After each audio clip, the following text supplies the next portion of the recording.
Welcome back to another beautiful day in Chicago, and today we are working on the Mark IV Supra. So about a year and a half ago when I bought this car, it came with aftermarket coilovers, and they're okay. They're from a company called Teen, whatever. They're the green ones that everyone puts on their Supras. They're fine, like I said, but they rub so bad when you go over a pebble. That front scrapes the inner wall of the fender so bad, it sounds like nails on a chalkboard, and it sounds like the whole car is just gonna fall apart, and we don't want that in a car that I love so much. I don't know if you could tell from this angle, but I did raise the back because the back was rubbing really bad on the inner fender. I don't know how well you can be able to see it, but like the paint started to get burned from every time the tire rubbed up against the fender.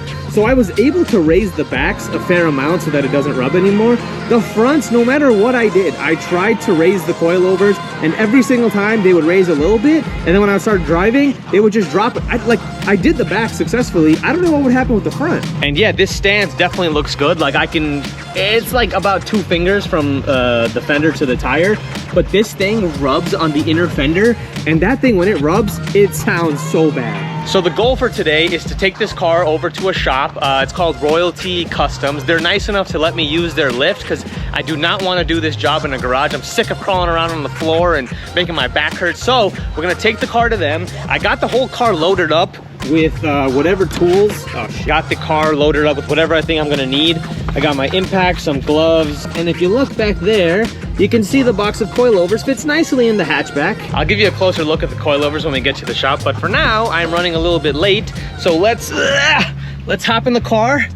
We gotta head like 30 minutes that way, and I think this should go smoothly. I have watched maybe a dozen YouTube videos about people installing coilovers onto their Mark IV Supras.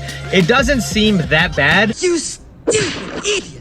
But that's what I've said every single time I've had to do something on this car, so I don't want to jinx it, so let's pray it goes well. Also, I finally got my HVAC unit back from Stu Hagen, which he's like the go-to guy when it comes to LED lighting in the Supra community. I haven't sent my cluster out yet, we'll worry about that later, but the HVAC system, oh man, it looks so good. He's got all new LEDs and dials, like I got the red and blue accents going on. I even had him make a custom Supra LED cutout for the HVAC unit, and it looks so good now that that's all redone. Now I know you just give it to the right guy the first time and you don't worry about it ever again. So yeah, I mean, we got a quick little 26-minute drive. I'm gonna listen to some of these new Drake songs that just dropped, along with like 100 gigs of other content that he released. Whatever, who cares? Let's go. I also completely forgot to mention that from the last time I made a YouTube video to right now, I sold the Lexus RCF. How did I even forget to tell you guys that? Yeah, the first car that I ever really had that was fast and fun, and I got to make it my own, and I spent a good amount of money on it.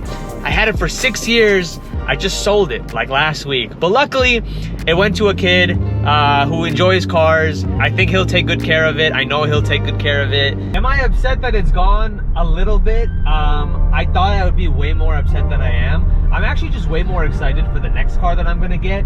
I did hint a little bit on like a TikTok or an Instagram video or whatever I posted about what car I want to get next. I'm not gonna tell you guys what it is, but the 2 hints I gave were that it's gonna be all-wheel drive and that it's gonna be a twin-turbo V8. Those are the only hints I'm gonna give, because anything else I give will definitely give away what it is. But I'm super excited for finding the right car. I've been looking every single day. I just want to find the right spec with all the options that I want, and hopefully sooner than later I will have the new car and you guys will see it, and we will definitely start modifying it ASAP. That is a car that I cannot wait to start modifying, because there's so much aftermarket like support and parts for that car. Also, another thing about the Lexus that I just sold, you know what's crazy? That was a 2015 model year car, and I bought it with about 10,000 miles on it, and when I sold it, it had a little over 82,000 miles on it. This is a 1998 model year car, bought it with about 77,000 miles on it. It also just hit about 82,000 miles. It just goes to show you that if you take care of these old cars, they'll take care of you. Okay, so we're here, cars on the lift. Again, shout out to Royalty Customs for letting me use their shop. They're super nice. Said use whatever tools you want, come use the lift whenever you want. So they're great, I'm appreciative of that. So we're gonna get started on the car, cars on the lift. I got the, oh, there they are. There's the coilover, so let's get these wheels off and let's get started.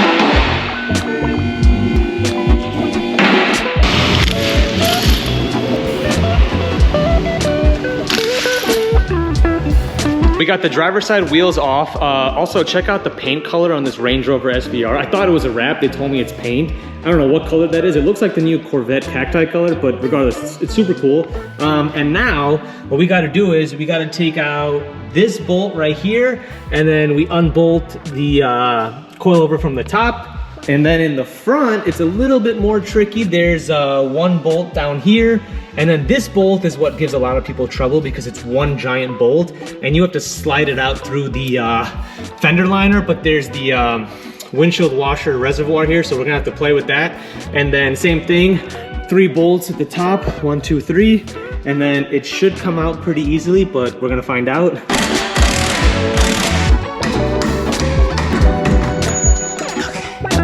That took me way longer than it should have just to get this one bolt out. Look how big it is. Why did, I mean, come on. Like, I had to remove the splash shield and whatever, it's out. That's one. Okay, now we get to the fun part, which is actually cracking open these Fortunato coilovers. Shout out to Fortunato, they sent these out to me, and reading the forums and stuff, I know that this is one of the best coilovers you could get for a Mark IV Supra, so shout out Fortunato, and I can't wait to install these. I can appreciate the extra packaging, but it's a box inside another box, so. This is sick model, JZA80 Supra, built by Nathan Ruiz. Thank you, Nathan. Lanyard, okay, I got the coilover wrenches, license plate frame. All right, let's crack one of these open. See how much nicer they are than the ones we just took off. Okay, so these are very pretty, but before I show you these, I want to give a shout out again to the owner of Royalty Customs. Araz, thank you so much for letting me use your lift, bro. So what do you guys do here? We're Royalty Customs. We do wrapping, tinting, PPF, performance work, modifications, anything, you name it, we do it. Come check us out, Royalty Customs, LLC on Instagram. That's sick, bro. Thanks again so much, and appreciate you. Yeah, anytime, brother.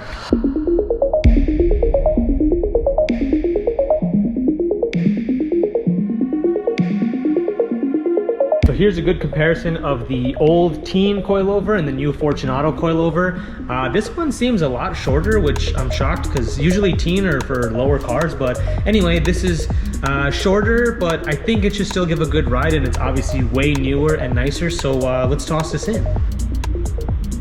Okay, so it is a different day, but we did get all the suspension put in. You can see the new coilover that we installed yesterday right there. Looks so much better than this old one that we took out. I'm super happy with it. Now we just got to figure out all the ride height adjustments, and then we'll put the wheels back on, lower it down, and then take it for a drive. Okay, weird turn of events. The car is done. It drives. I'm sitting in it. My stupid brain didn't remember to torque down the lug nuts when I left. I made it a half a mile out of the shop before I pulled on a side street, and I was like, I didn't torque the wheels. I barely even tightened them, so I'm gonna pull over. I called the shop owner. I was like, hey, I was working in your shop. I didn't torque the wheels. Can you bring me that whatever tuner lug nut key?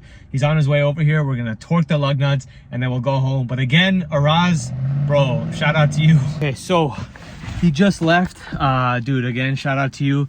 Brought me the key. Lug nuts are all torqued down now. Some of them were dangerously loose, but now we can drive home in one piece and hopefully we actually make it home. Okay, so the car is done. This is how she currently sits. It actually looks really good and it rides really good. The only issue is these are still way too low. Like on the entire way home, I had to drive so slowly because the front and the backs would rub so hard. Like it sounds like something's just gonna rip off the car. So I definitely need to raise the fronts and the back. Which is actually really surprising to me because just yesterday, I think I spent like an hour raising all 4 corners, like what I thought was a good amount. Then today I spent another 2.5 hours raising it, like double what I did yesterday. I was like, dude, that has to be high enough for me not to rub. And it's still sitting like super close to the fender. So I'm gonna have to just take the wheels off one more time this weekend, raise it a lot more so this doesn't rub. Because the whole point of actually getting new suspension was that I didn't want the old ones to be constantly rubbing because they were old and brittle or whatever. But I will say the car rides really smooth. It feels like a very new car now with these Fortunato coilovers. I just gotta adjust the height. I'll give you a little close-up of how it looks. So this is how the front is fitting right now. I can't even get a finger in there. That definitely needs to go up. The backs, they look pretty good. I could fit, I can't really fit 2 fingers, but that definitely needs to go up too. And I know it's not gonna look the best, but I'd rather have it be functional than stylish. I will say though, that looks so clean. Like you move around, hold on, you get the back angle, you get the side angle, and then you get this front angle right here. That looks sick. So for now, car goes back in the garage. I will be driving my mom's car for the next few days since she's out of town. Thank you so much, and I'll see you next time.